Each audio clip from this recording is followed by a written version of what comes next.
Continental Cup second round action in Group B. The 4-team tournament sees Riga in the first game coming up against The Hague. And what a game it turned out to be. It was free-flowing, there was plenty of goals, the NIC lights were down, the fans from Riga were there and ready, and so too Corey Nielsen, head coach of the Nottingham Panthers, and Rick Strachan, his trusted assistant, ready for the first game, seeing what they could learn. Both these two teams, Nottingham, were to play later in the tournament. It was a good start for Riga. They got away and they got on the board early. A nice goal there, the opening goal of the game, coming at 13:32. Well finished, well worked there, and it is by Seskas scoring the first goal of the game, and Riga were leading by 1-0.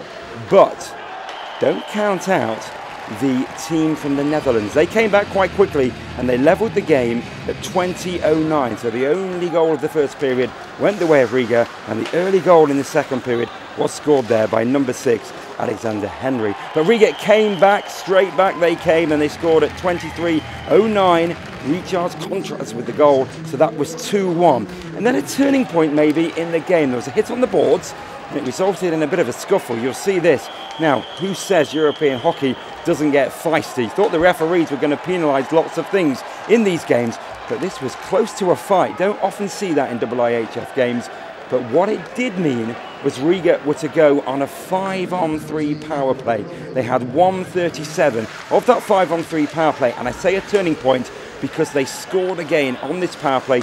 26:39 was to be the time of the goal. Plenty of room on the ice, and a team as skillful as that from Latvia, where it may not have looked pretty, but it did go in, and that 3-1 scoreline was important. Number 88, Rudolf Matrovsky, scoring the goal, and 3-1 at that stage, and you just felt then that the side from Latvia were going to go on and take control of the game. And so it was. They were coming down the ice really nicely here.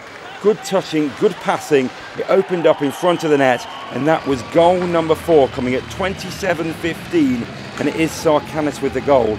And at 4-1, you felt The Hague had got really an uphill struggle. Another goal in the second period, and it was no surprise that it went to Riga. Again, good work. They were strong on the puck and they were skillful. A youthful side, although there are some older players in the team. That shot coming in from left point, and that made the scoreline 5-1, and the goal being credited there to Brosonsky, and it was 5-1. And surely there, The Hague were running out of time to get back into the game. But they kept on going, and they did score another goal before the period was out on the power play. The man left alone at the back door was Collins, so it was 5-2, and the period is coming to a close. And he felt The Hague had to strike early in period 3 if they were going to get back into this game. But a giveaway, and it was Riga coming forward again. Well worked, good skills, and then the puck falls nicely, and the puck goes into the back of the net, and it is Kermis, and he scores to make it 6-2. There's still time for further scoring as well. Very open game. Great way to start the tournament. Good crowd in the NIC. I'd say probably as many as 12 or 1,300. A good start to the game. Of course, it was an afternoon face-off. That was a lovely goal to get goal number 7 for Riga. One end of the ice, basically to the other, and Kermis scoring that, making it 7-2.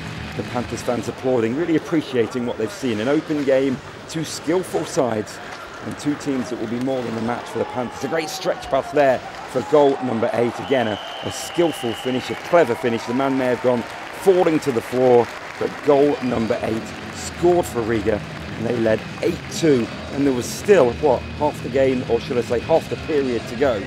And there was time for that scoring to be increased. It was, though, only going to be a goal for The Hague, not for the Latvians, and that goal going in at 59:50, would you believe, and the final goal of the night being scored there to make it 8-3. Plenty of action to come. It's going to be a tight couple of games. Don't book your trip to Italy yet, Panthers fans. There's plenty of action to come.